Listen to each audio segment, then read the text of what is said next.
Female gametes बन गए carpogonium के अंदर, मेल गैमीट्स बन गए एंथ्रीडियम के अंदर या स्पर्मेंटेंशियम के अंदर। फिर उनकी होती है फर्टिलाइजेशन। तो इस ग्रुप के अंदर मेल गैमीट्स जो हैं वो बेसिकली नॉन मोटाइल होते हैं, लेकिन इनकी पोजीशन ऐसी होती है कि ये फीमेल गैमीट है तो इसके ऊपर वाले फिलामेंट के ऊपर मेल गैमीट लगा हुआ होता है। मेल गैमीट से जो मेल न्यूक्लियाई है वो गिरता है ट्राइकोगाइनी के ऊपर, स्पर्मेटियम फॉल ऑन ट्राइकोगाइनी, और जहाँ पे वो गिरता है वहाँ पे ट्राइकोगाइनी की दीवार जो है वो डिज़ोल्व हो जाती हैं and male nuclei fuse with female nuclei to form zygote. तो मेल न्यूक्लियाई इस दीवार के डिज़ोल्व होने की वजह से अंदर आ जाता है और वो यहाँ आके इस फीमेल न्यूक्लियाई के साथ मिलता है। तो इस मेल न्यूक्लियाई का फीमेल न्यूक्लियाई के साथ मिलने को फर्टिलाइजेशन कहते हैं। और अब ये जो एग था इसको जाइगोट का नाम दिया जाएगा। ये जाइगोट जो होता है वो डिप्लॉइड स्ट्रक्चर होता है। इससे पहले जितनी लाइफ साइकिल था वो सारे का सारा हेप्लॉइड था। अब ये जो जाइगोट बन गया है, जाइगोट ने जर्मिनेट करना है, तो इसकी जर्मिनेशन कैसे होगी? तो ये है प्लांट बॉडी जिसके ऊपर लगे हुआ है ये कार्पोगोनियम। कार्पोगोनियम के अंदर ये है, उसका नीचे वाला हिस्सा मायरोफोर कहलाता है, ऊपर वाला हिस्सा ट्राइकोगाइनी कहलाता है। ट्राइकोगाइनी की बेस पे ये 4 सेल्स मैंने बताए, ये 4 ट्राइकोगाइनी या 4 कार्पोगोनियम एक वक्त में लगते हैं, लेकिन समझने के लिए हमने सिर्फ अभी यहाँ भी और यहाँ भी सिर्फ एक बनाया हुआ है।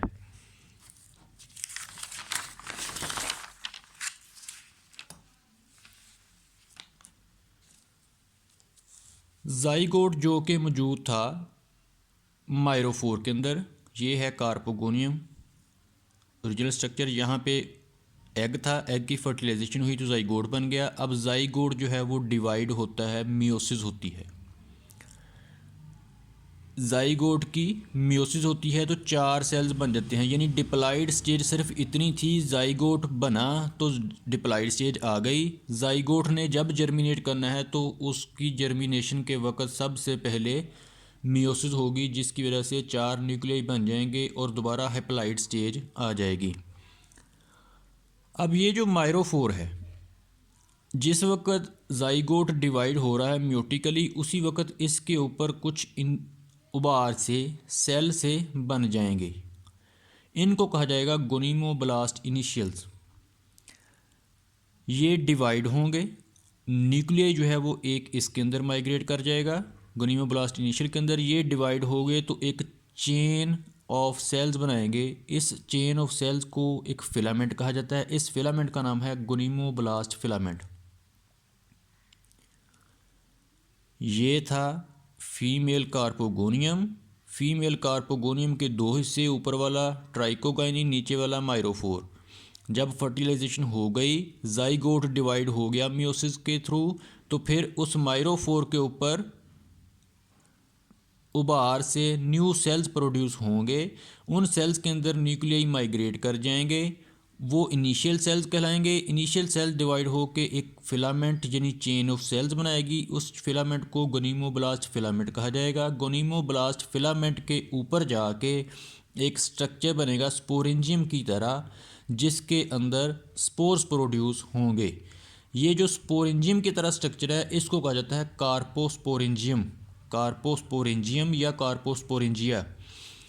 तो कार्पोस्पोरेंजियम के अंदर जो स्पोर्स प्रोड्यूस होंगे वो होते हैं कार्पोस्पोर्स।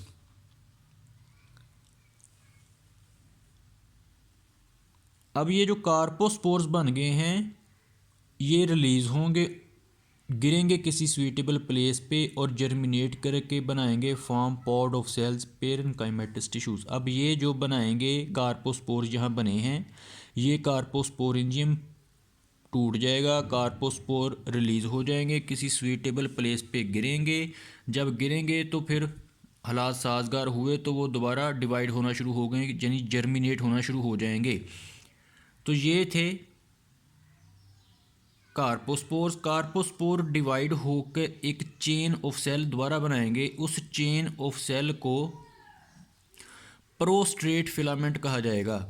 ये जो प्रोस्टेट फिलामेंट होते हैं ये ऐसे होते हैं कि जिस तरह एक सेल है, दूसरा सेल है, तीसरा सेल है, ये सारे सेल एक लाइन में लगे हुए हैं और उनके ऊपर एक मुश्तरका सी कवरिंग होती है, जिस तरह के पॉड मटर की फली होती है कि उसके अंदर सेल जो हैं वो एक एक होते हैं। ये जो सेल हैं वो लगते हैं जैसे कि पेरेन्काइमा सेल लगते हैं, इस तरह के वो नज़र आते हैं, तो इसलिए इनको पेरेन्काइमेटस टिश्यूज़ कहा जाता है। कार्पोस्पोर प्रोड्यूस हुए कार्पोस्पोरेंजियम के अंदर। कार्पोस्पोरेंजियम लगा गोनीमोब्लास्ट फिलामेंट के ऊपर। गोनीमोब्लास्ट का आगाज़ हुआ इस माइरोफोर के ऊपर जब उभार बना, इनिशियल सेल बने। माइरोफोर के अंदर जाइगोट डिवाइड हुआ था मियोसिस के नतीजे में। माइरोफोर क्या है? फीमेल कार्पोगोनियम का हिस्सा है। कार्पोगोनियम इसको इसलिए कहा जाता है क्योंकि इसके ऊपर एंड पे जाके कार्पोस्पोर्स प्रोड्यूस होते हैं। ये कार्पोस्पोर जो है वो हेप्लाइड होते हैं क्योंकि मियोसिस हो चुकी है। ये कार्पोस्पोर्स दोबारा जर्मिनेट होके नई बॉडी बना रहे हैं। उस पॉड लाइक स्ट्रक्चर को पेरेन्काइमेटस टिश्यूज़ कहा जाएगा। वो जो पॉड लाइक स्ट्रक्चर होगा वो पहले प्रोस्टेट फिलामेंट बनाएगा, यानी प्रोस्टेट सिस्टम बनेगा, और उससे कुछ सेल्स डिवाइड होके न्यू सिस्टम, इरेक्ट सिस्टम बनाएंगे, यानी पूरी प्लांट बॉडी का आगाज़ होगा। इस स्टेज को नॉन एज चेंट्रेंसिया स्टेज, इस स्टेज को चेंट्रेंसिया स्टेज कहा जाता है।